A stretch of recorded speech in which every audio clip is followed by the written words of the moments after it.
Les Pays de la Loire, c'est un terrain de jeu particulièrement fertile pour la tech, pour pas mal de raisons. La première, évidemment, c'est le talent des entrepreneurs qui sont présents sur ce territoire.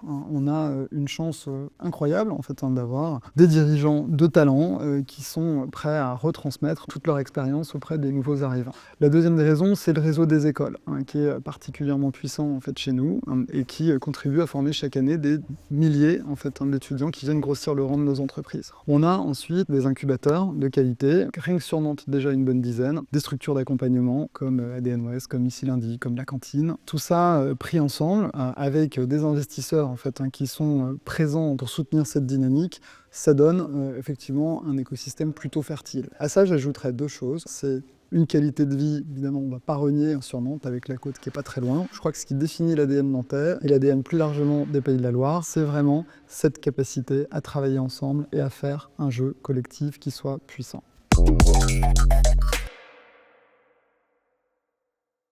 Il y a plusieurs enjeux dans la tech en France aujourd'hui. Je crois qu'on a un enjeu de concentration, c'est-à-dire réussir à mettre au même endroit les talents, les entrepreneurs, les financements pour faire grossir nos entreprises. On a un enjeu de souveraineté qui est évident, je pense que tout le monde le comprend aujourd'hui. La question en fait, de la propriété de nos données, en fait, la question de à qui appartiennent les entreprises en fait, qui consomment nos données aujourd'hui. Je crois qu'on a un enjeu français et même européen qu'il va falloir traiter et qu'on commence en fait, à traiter. Et puis on a un enjeu plus globalement au niveau de l'écosystème qui est celui de l'inclusion. Je crois que pour que la tech fasse vraiment son job, il faut en fait qu'elle soit en mesure de faire venir à elle plus de talents qui viennent d'horizons plus différents les uns des autres, parce que quelque part la consanguinité qui peut naître en fait d'une tech qui serait uniquement portée par des jeunes mâles blancs de 40 ans, je pense que c'est pas forcément en fait la bonne vision, en tout cas celle qu'on doit porter collectivement.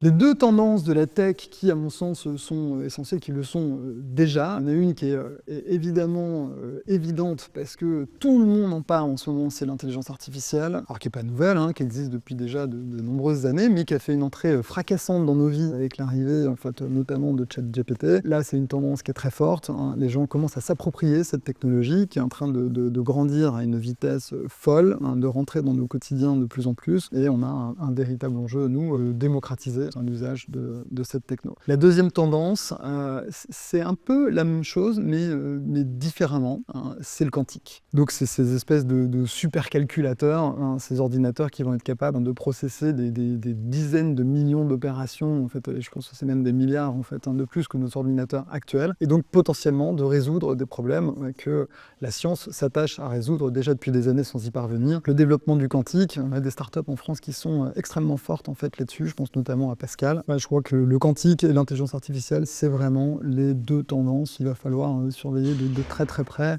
dans les mois et les années qui viennent chez nous.